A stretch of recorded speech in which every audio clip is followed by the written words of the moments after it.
And welcome into the Cards Hub Postgame Show. I'm Sara, Dayley, alongside Ethan Hannaford. And just a reminder that the Postgame Show is sponsored by Hot Shots.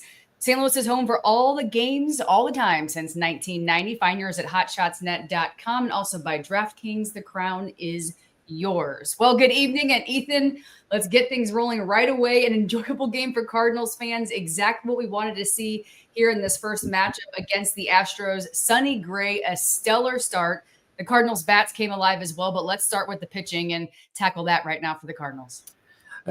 The game as a whole, Sarah, it doesn't get much better than what we saw tonight. Just about as close as you can be to perfect as you can be without being perfect. Well, we won't talk about that Rodri Munoz 3-run homer at the end. We're gonna ignore that tonight because everything else about this game was so spot on from St. Louis.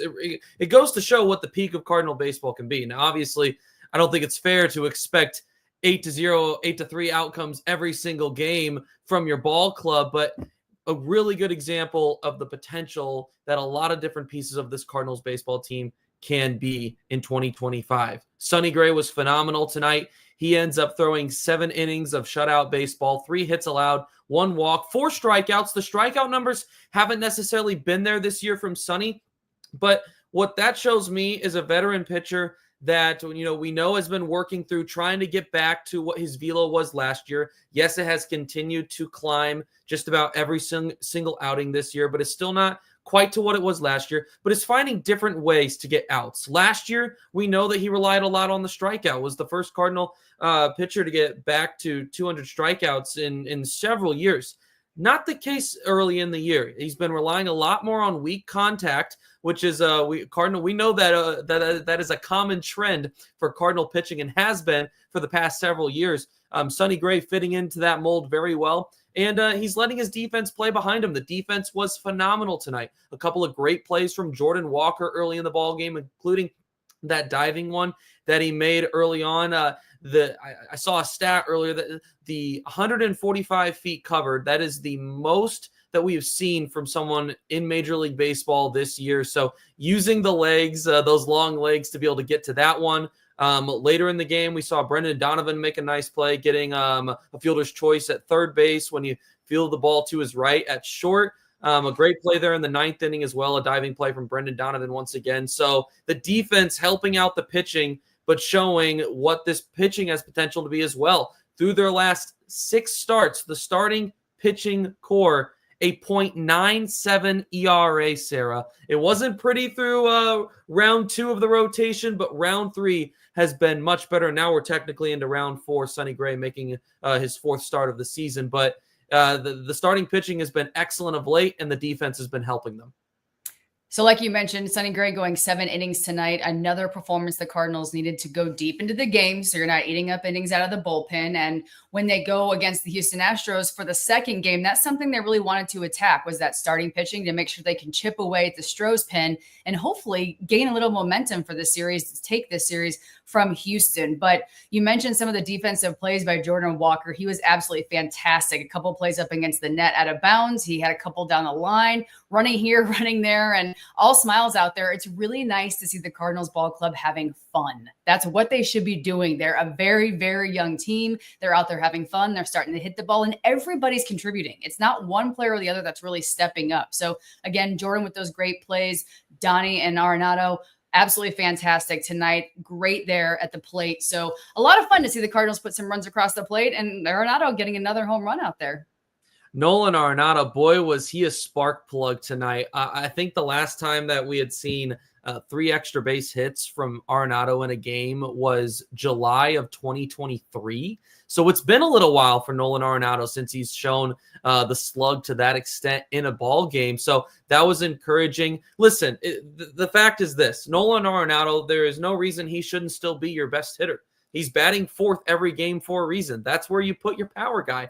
And Nolan Arenado has been, we've seen a night and day difference from him in 2025 compared to what we did in 2024. Now, for granted, it is a 16 game, I guess he's played, I think, 15. Baby sample size up to this point, Sarah. But everything that we've seen from Nolan Arenado is showing us that this is a different version. This is a guy that we know put a lot of time into that swing, into his cuts during the offseason, really focused a lot on the lower body and the torque with his legs, and it's shown. The bat speed has improved this year to start off the season, and it's showing. He's pulling the ball as he always has, but he's hitting the ball hard, but he's also taking really good at-bats, which this just goes to show the quality of Brant Brown and what he has hit home with this team. This isn't just him. This is everyone 1 through 9 in that lineup, and the bench included. Nolan Arenado has never been a guy that's going to hit the ball to opposite field very often. We've seen him show the ability to do that, even if it's just fighting off pitches. Some of those pitches we saw him fight off tonight. We saw a 10-pitch at-bat during, I think it was the 6th inning. Some of those pitches last year, he is fanning on, and he is heading back to the dugout. This is a different Nolan Arenado that we're seeing early in the season, and I think it's one that Cardinals fans should be excited about. And Newt Barr leading off the lineup once again, 2 for 3 with an RBI, a walk, also scored. So that's good to see. Brendan Donovan leads the National League with hits, 25. The guy is just absolutely, there's no words. He's just dominating. And like you mentioned, just really battling at the plate. 8 pitch counts, 10 pitch counts, at the plate, keep fighting it off. And they're manufacturing runs with 1 home run tonight and a total of 8 runs scored for the Cardinals. They're getting him on, moving around and getting him across the plate. And they've been doing that all year. It's just now they're starting to apply it when they have solid pitching out there. Yeah, exactly. Right. I mean, we saw early in the season, the problem is the offense has really been performing. There was a couple game stretch there on that road trip where they quieted down a little bit, but in large part, the offense has performed. The problem has been far too many times, right? When the offense is performing, you're just not getting enough out of your pitching, or you get to extra innings and then the bullpen blows a lead, right? Or gets to the 2-out point, but can't finish it. And then on those couple of games early during the stretch where the pitching started to turn around, the offense kind of quieted down. And at the end of the Pittsburgh series, it feels like it was a little bit of, you couldn't get everything that you needed. You were getting pieces, and you liked pieces of what you were getting if you're Ollie Marmol, I'm sure. But these last, I would say, 4 or 5 games, everything has been very complete from this ball club. The pitching has been excellent. The defense has been great. They're playing small ball, showing their ability to score in different ways. Yes, we have seen some slug, not necessarily entirely from home runs, but I mean, how many doubles did they have tonight? I mean, I lost track going into this one, but I think they had 3 or 4 doubles in just 1 inning tonight, where they really started to get on Valdez. I think that was in the 4th inning where they jumped to a 4-0 lead. I'm sorry. 5. You had 5 doubles tonight. 5 doubles tonight. So showing the slug in different ways. But yeah, I think so much of it has to do with the Brant Brown approach, the 2-strike. There's a time to hit and there's a time to slug, and the Cardinals are being very aware of when those different times are. And listen, an entertaining product is a product where the ball is constantly being put in play, and the Cardinals are putting the ball in play. It's entertaining to watch right now, whether they're getting those runs in or not, which they've been doing a pretty damn good job at early in the season. It's an entertaining product when you put the ball in play. St. Louis has not been striking out a lot to start off the season. They're working counts deep. You have to love what you're seeing right now from this offense through 16 games. And of course, the comments. We love to hear from you and your feedback of this Cardinals crew and what they're doing out there on the ball field. Chewy, he was saying, let's get pitching to keep it up and stay hot. So that's exactly what we want them to keep doing. It's so nice to talk about a team that's finally starting to turn the corner. And Contreras is one of those guys that we saw struggling very early on. He started hitting 102, didn't have a home run. And prior to the game, the pregame show, they're talking about how emotional he is and how he carries the locker room, and how turning around for him is really also making a difference with the guys because they see him struggling, right? So when you have a teammate that's struggling like that, they want to see success. But now he's had back-to-back hits in games, and he switched to that torpedo bat, which I'm not going to really jump to that conclusion just yet. I think there's also part of that mental approach, but he did talk about it as well. So that's something I know all of Major League Baseball is keeping an eye on now. Listen, it was only a matter of time before Wilson Contreras was going to get going. I mean, I know I mentioned Arenado should be the best hitter in your lineup. Wilson Contreras is the best offensive player on this Cardinals team, in my opinion, or at least he was going into the season. And I still think that by year's end, he's probably going to have your highest OPS on this ball club. Wilson Contreras, like I said, he was a guy that was going to get going. He's such a spark plug for this team. I I commend him for how loose he was remaining even throughout this struggling stretch, because, this is the guy that we heard early in the 2023 season. He put a bat and he took a bat to the fridge, right? He showed it was a little bit uptight at times in that clubhouse these last couple of years during struggling moments. This is a guy that has matured immensely and has taken a huge leadership position within this clubhouse. And now the bat's getting going. We knew it was going to get going at some point. It's gotten going. In yesterday's ball game, these were the exit velos on his 4 AB. His first one on the ground out, 74.6. But then following that, the 2-run bomb, 97 miles per hour. The line out to center was 104. And then the double to left at the end of the game was 110 off the bat. So this is a guy that even in his outs yesterday said, okay, he's really starting to feel it. Sometimes it's not necessarily the result of an at-bat, but it's just that one at-bat it takes to say, okay, that's the one where I felt it.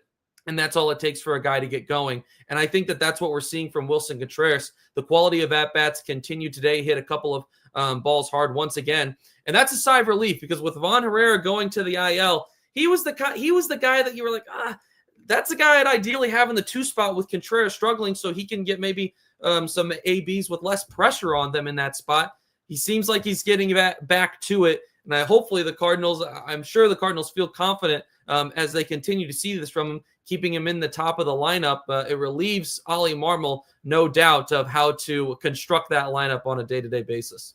And Space mentioned in the comments a good little chuckle during the game. Contreras with the finger wag to the catch at first. That ball was absolutely roped down the line, and he was like, look what I got. But having that confidence, it's really good to see just kind of the relaxation and where he's at right now. And being back at Busch Stadium, I think with the last series and this series was good for the guys. With that first matchup to Philly and then taking the last 2, they really needed to be back home and just to reset. And hopefully it's just an uphill go for the Birds here as far as not struggling anymore from pitching, and they can just play the way they know how to play.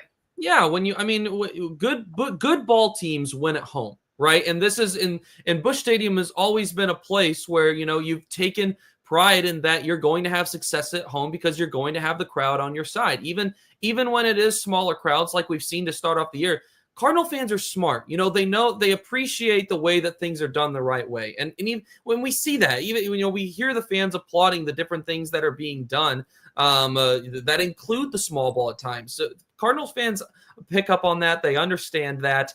And I think that it's refreshing to see them playing well at home in front of this home crowd. Let's hope that, once we get through this upcoming series, that the next road trip is a little bit better than 1-5, because that might become a concern if that continues to be a trend. I don't expect it to be.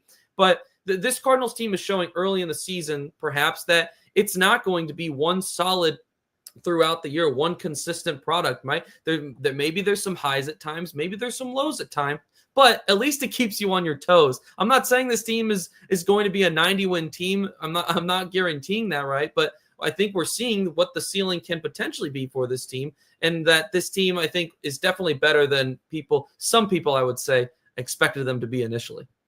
Houston's highlight reel tonight looking a little thin there up until the last inning. But let's touch on Valdez real quick. When he was out there on the mound, he hasn't given up 9 hits in his last 16 starts. And the Cardinals took him into double digits here tonight. So that's another thing when you're facing pitching that's not on fire or as dead on and focused as it could be, that also helps. For the Cardinals, at least this time, it was flip-flopped because they have been used to being on the other side of pitching, like you said, in that first road trip here this season. The way that the Cardinals have been hitting against some of the top pitching in baseball to start off the year has bene unbelievably impressive to me. And Framber Valdez is one of the top pitchers in baseball. There is no doubt about that. This is a guy that's finished top 7 in the Cy Young twice in his young career. And I'd be shocked. I would be shocked if it didn't happen again at least a time or two during his career. But I was curious because I looked into some numbers. The Cardinals are now 8-8 on the year. 5 of those wins have come against, I would argue, are aces in Major League Baseball. So that would be Pablo Lopez, Paul Skeens, Aaron Nola, Zach Wheeler, and now Framber Valdez.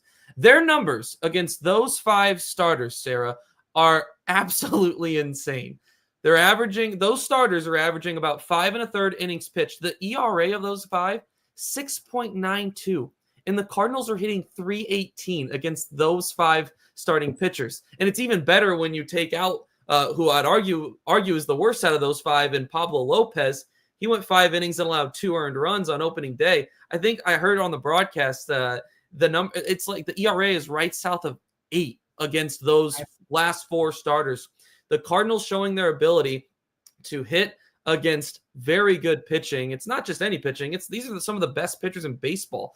Paul Skeens is responsible for 3 of the 4 losses in his career now have been against the Cardinals. So I think that is a admirable trait that St. Louis finds a way to get it done against best pitching, and they have shown so early in the season here. And just to go back on we talked earlier about, they're getting it done in different ways. It's not all by the home run. In those 5 starts, only 2 home runs have been given up by those starting pitchers. So it's not just, on the long ball that they're getting it done. It's not just one pitch. And then it is a constant breakdown of some of these really good pitchers throughout games. And what about the Cardinals trio behind the plate? They continue to be one of the top in baseball as they continue to hit, be solid behind the plate for their pitchers, and contribute in all ways. I really don't know the last time we had 3 catchers that really were contributing in the depth that they are right now this year. I mean, it has to be at least like 3 decades at least, and that's before my time. So, even if it's beyond, I was around during the Yadier Molina age, and the Cardinals didn't need even a number 2 catcher. Now, the Cardinals have had some good ones over the year. I mean, Tony Cruz served some admirable years, Jason LaRue as well, but there's never been a time where the Cardinals have had to have this. I mean, you look at what Ivan Herrera was doing before he went to the injured list. From an offensive perspective, yes, he deserves to be at the top of your lineup, and it was putting Oliver Marmol in a really difficult position because of how well he was hitting, but there are some aspects of his game that are a little bit of a liability defensively, so it was putting him in a really tough position. Pedro Pages has been – I have commended Pedro Pages almost since he came up last year, the way he has worked with pitching. He is such a loose and fun guy in the clubhouse, but now his bat's starting to catch up. We saw it at the end of 2024. The bat was becoming more and more serviceable. It's been a plus bat this year. He's now 3rd on the team in RBIs, so which I know you can say what you want about that stat, but when you're able to hit when guys are in scoring position and bring guys in, I think that is an admirable stat as well, and he has shown the ability to do so. I've really liked what I've seen out of him. And then Pozo coming up. I mean, who had Pozo getting MLB time this year? No one did. So, I mean, for him to be able to show a little bit of a spice up there at the plate, he's shown the power off at times, and he's got great power, pull power down the left field line. You've loved what he's been a surprise, but there's no expectation even for him to do anything, but for the Cardinals to be able to get that out of him as well. When you're getting production like St. Louis is from your guy behind the plate, it tends to show how deep of a lineup that you have, because that's, of all the positions, the one where you're like, hey, your priority is not offense. Your priority is making sure that guy is having a successful outing on the mound, and that bullpen is shutting it down. So for the Cardinals to be able to get that from guys that hitting isn't even the priority, it says a lot about where this lineup is right now.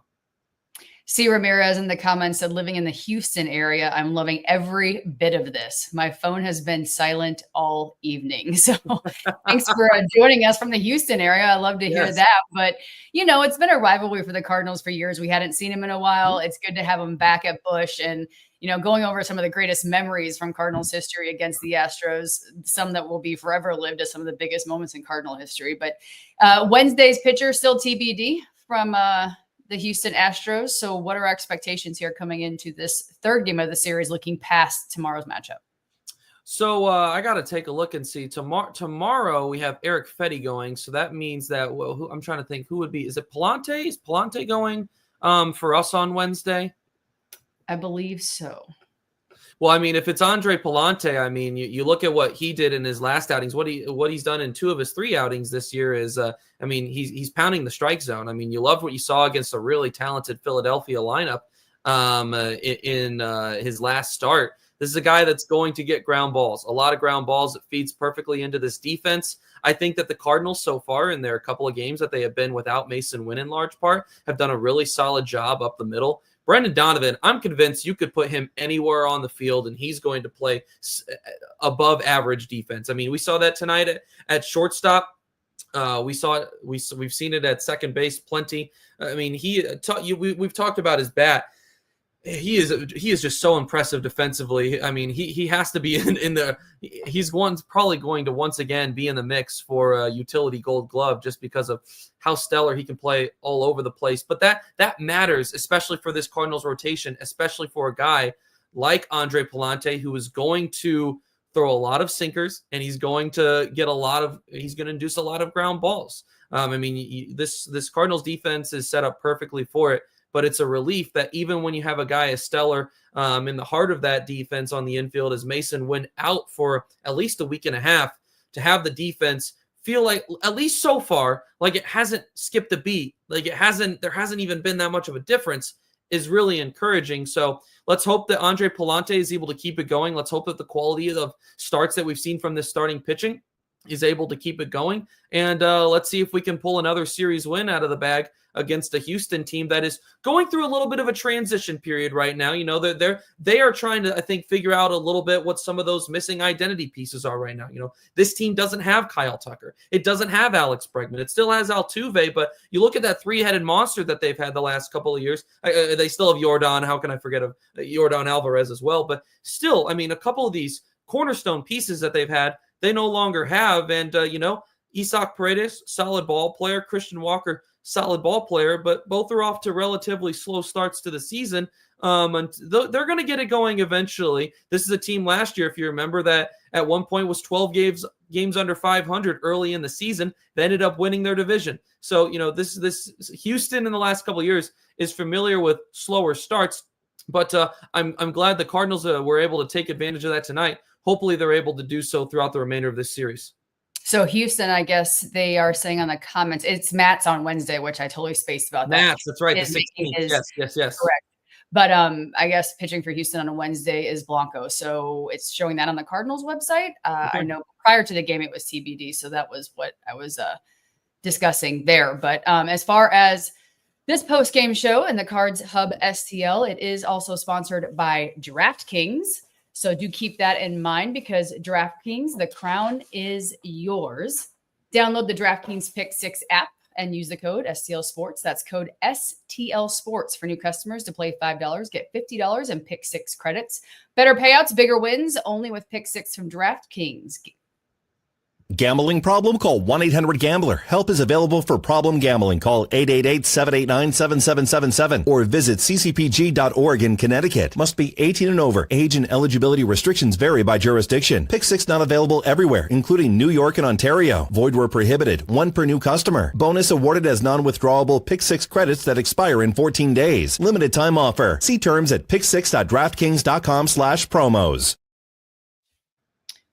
All right, Ethan. So where do the Cardinals go if we have Matt's going on Wednesday? Looking ahead to their schedule, how many games do you think they're going to win this year? If they can keep some of this momentum going, what do you think? I know we're only 16, 17 games in right now, and we still have a lot to go. But some comments were saying 88 games. Are you thinking higher or lower? What's your prediction? I mean, it's so early in the season. It's hard to get a beat as to, I'm loving the sample size we've seen so far, but it's a long season. It's a 162 game season. It's a marathon. It's not a sprint. And so I'm going to need to see more of what I've seen until I'm convinced that this Cardinals team is the Central Division winners, right? There were a lot of question marks going into the year. Clearly things have worked pretty well for the most part so far, but I want to see the bullpen shore up a little bit in some of those guys like John King, Ryan Fernandez, Rodri Munoz. I know he's just got called up. Eventually, Chris Roycroft will likely be back in that bullpen this year for St. Louis. I want to see that bullpen shore up a little bit. I want to see if we can. I'm also curious to see how the 6-man rotation is going to go. That's going to be key. Speaking of Steven Matz, I'm excited to see Steven Matz make his first start on Wednesday. Ronel Blanco is a guy that is off to a slow start this year, but last year was one of the better starters in baseball. I think he threw a no-hitter last year as well. So it's going to be interesting to see how the Cardinal pitching adjusts to this 6-man rotation. I liked what I saw out of Miles Michaelis a couple of days ago, but are we going to get that Miles Michaelis throughout the year? Is 5 innings, 3 runs, is that a good expectation for Miles Michaelis? Is he going to be able to meet that? Is Steven Matz going to be able to stay healthy? The reason that the 6-man rotation gets really interesting is, I think we would at this point, based off of the bounce back we've seen in the last 6 games from the starting rotation, we would say that the bullpen has been probably the weak spot of this team. When you look at game 1 through 16 and average it out, I would probably say, how is this Cardinals bullpen going to adjust to one less guy in the bullpen? Steven Matz has been the second best lefty. You could argue the best lefty. He's just been used so differently than Jojo Romero. They were going to Steven Matz over John King in a couple of those opportunities earlier in the week. Can John King bounce back and be, what he was last year? That's going to be a big question for this team. So I think a lot of it's going to depend on how this 6-man rotation looks, how long they plan on keeping it. I don't think I expect them to keep this throughout the year. I think they're probably looking at a stretch of games and saying we want to make sure we're preserving the health of our starting rotation, and making sure that we get through that, whatever that stretch is, healthy. So we'll have to keep an eye on that. This team has potential. I mean, there was a lot of people saying this during the offseason. Things could go really bad for St. Louis this year, and this could be a 75-win team. But there are also people saying that, if they play to the maximum ability that they can, this could be a 90-win team. I mean, I think that's probably the highest ceiling. I had the Cardinals at 85 wins going into the year. I still think that that's probably a fairly realistic expectation. I'm not gonna raise that yet. I'm gonna stick with 85 for now. But if we keep seeing this through, maybe another several weeks, maybe that starts ticking up a win or two at a time for me. We have a couple of challenges on the comments. A6583 says, if we bust 90 wins, Ethan, you have to shave your head. Listen, this is coming from, for those that aren't watching our Blues Hub postgame shows, our good friend on the Blues side, Thomas Welch, is going to shave his head if St. Louis clinches a playoff spot. But he said this back when the percentage chances were like 5%, right? So right, and then they went on the streak. He didn't think there was any smoke to it. But, right now, as we speak, there's an 88.9% chance that it happens. Listen, I think that I value my hair, and I like my hair a little bit more than Thomas does. So I'm going to hold off on that. Maybe we can find something else to convince me, some sort of fun bet. But I'm going to hold off on the head shaving for now. I think my wife appreciates me saying no to that one. Yeah, I'm side with her on that one for the head shaving. But if they do win 90, we'll have to think of something else for sure, because absolutely. I think it'll definitely be a season we're talking about. Once again, if you're just joining us, the Cardinals beat the Astros tonight in the first of their 3-game set by a final score of 8-3. They put up 1 in the third, 3 in the fourth, 3 in the fifth, and another in the 7th. Not before the Astros did get on the board with a home run there in the top of the 9th, but it wasn't enough to get it done. So the bullpen, once again, letting up a couple of runs. Thank goodness we had 8 on the board, so it didn't make a difference, but only 2 innings of work out of the Cardinals bullpen tonight. Yeah, I mean, not much. I mean, I was encouraged. I focus more on the good in these situations just because, I mean, they're such low leverage innings. Not that, I mean, I take more into what I saw from Rodri Munoz on Saturday against Philadelphia when he came in with runners on second and third and 1 out and got back-to-back strikeouts against I think the heart of the order. So I take more from that than I do tonight from a ninth inning appearance where you're winning 8-0. I liked what I saw from Ryan Fernandez tonight. I mean, if continued zeros from him would be encouraging. He's a guy that, listen, Phil Maton's not going to be able to be your 7th or 8th inning right-handed setup man every single night. You're going to have to rely on someone else to carry some of those innings for you. And I think that the expectation was that Ryan Fernandez was going to be that guy going into the year. Had a slow start. So if we continue to see Ryan Fernandez improve and settle into more of a version of what he was last year, then that's going to be an extremely good sign for this Cardinals club. Rodri Munoz, a little bit of a wild card, had a rough year last year in his first year in the league with Miami. Cardinals claim him off of waivers. Still a lot of potential. He's got some zip on that fastball. He's a little bit wild at times, but we'll have to keep an eye on it. Too small of a sample size to tell from him. Big takeaway from the bullpen tonight. Liked what I saw from Ryan Fernandez. So what do you think our key takeaway is from this performance tonight, riding off the heels of the 2 games from the Phillies? Like you had mentioned, a lot of people surprised with them pulling 2 out of 3 and taking the series against the Phillies. And then now what their, starting pitching has been doing. Man, there's so many different directions that you could go with takeaways from tonight's game, because that's how well played of a ball game it was tonight for St. Louis. I mean, like this, like I started off the post game show with this, and I'll say it again. This was just about as close to a perfect performance tonight from St. Louis that we saw through 8 2/3 innings until you gave up the 3-run home run at the end. I think my biggest takeaway from tonight is the quality of at bats against one of the best pitchers in baseball. If we continue to see this level of quality from these guys as they continue to take really tough pitches, work deep counts. I want to say that Valdez alone faced 5 3-ball counts tonight, and he clearly looked frustrated by the end of the outing. If we continue to see guys work those kinds of at-bats, then we're going to be okay this year in St. Louis, and the quality is going to continue to be entertaining. So I don't know if it's necessarily groundbreaking. I think it's a continuation of the pattern that we have seen through a good chunk of these first 16 games from the offense. Quality of at-bats is showing, and it's showing in the box score. All right. Do you have anything else that you want to cover this evening? Or I think we hit it all pretty well. I mean, good offense, good pitching tonight. Let's quality see. I mean, I think I've said it on just about every single post game show I've been on. Tony La Russa, the classic quote: "It's all about winning series. If you can win series, you're going to put yourself in a good position." So yeah, would you love to end up with a sweep against Houston? Absolutely. But let's focus on tomorrow. Let's get a series win, and let's see if Eric Fetty can continue the success that he had on the road against Pittsburgh. 6 innings of no hit ball. Let's see what we can continue seeing from him, and continue to catch this Astros roster while it's cold. Well, once again, if you are joining us, make sure that you like and subscribe if you appreciate some of the content you're hearing and interacting with us right here on Sports Hub STL. But once again, it is sponsored by Hot Shots. That's Ethan Hannaford. I'm Sara Dayley along for the ride, and we appreciate you being here with us. So we'll see you right back here on Sports Hub for all the next action.